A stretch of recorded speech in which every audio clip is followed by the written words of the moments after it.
Pozerám do izby a neverím, že si tu není. Sedím na tvojej posteli a strašne smutno je mi. Všetky ty veci, čo si nosil, tu ostali ležať. Všetko sa náhle zastavilo, čas prestal bežať. Každý deň čakáme, sme v tom, kedy zasa prídeš. Vidím tvoj úsmev, si tu s nami, nikdy neodídeš. Bol si tak mladý, plný života a ideálov. Rozdával si radosť všade, tak bože, je to málo. Pýtam sa teba, prečo musí zomrieť mladý človek. Nepoznám odpoveď, pýtal som sa už kohokoľvek. Sedím tu sám s tvojou fotkou a nechcem veriť. Do konca života s tou bolesťou budem superiť. Ešte pred 2 dňami si sa chcel porozprávať. Koho by napadlo, že dnes ťa budem pochovávať. Rýchlo si odišiel z tohto sveta nečakane. Tú smutnú správu som musel povedať tvojej mame. Bola to rana bolestivá a veľká strata. Stratili sme milovaného syna, kamaráta. Budeš nám chýbať, nikdy na teba nezabudneme. Každý deň v našich srdciach navždy spolu zostaneme.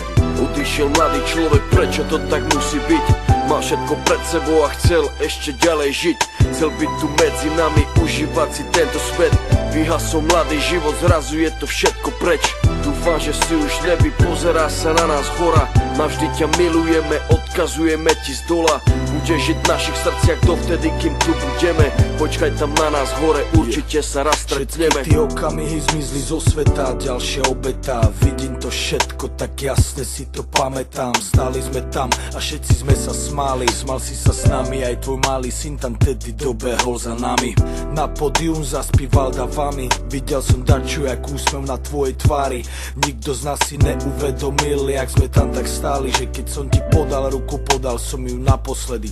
Môj brat stratil sestru za týždeň, mala mať 16. Vidím bolesť v jeho očách, vždy keď sa postaví pred nás. Vidím, že by jej dal všetko, no musí stačiť kvet.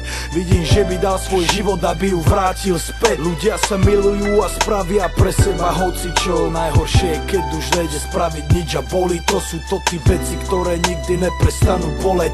Není väčšej tragédie, než keď zomre mladý človek. Jeden deň na ulici, druhý deň v nemocnici. Za chvíľu konec, za to život nebol v polovici.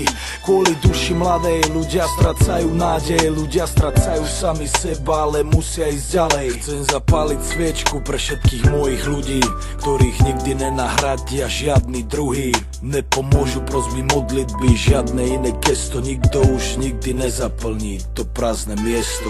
Odišiel mladý človek, prečo to tak musí byť? Mal všetko pred sebou a chcel ešte ďalej žiť. Chcel byť tu medzi nami, užívať si tento svet. Vyhasol mladý život, zrazu je to všetko preč. Dúfam, že si už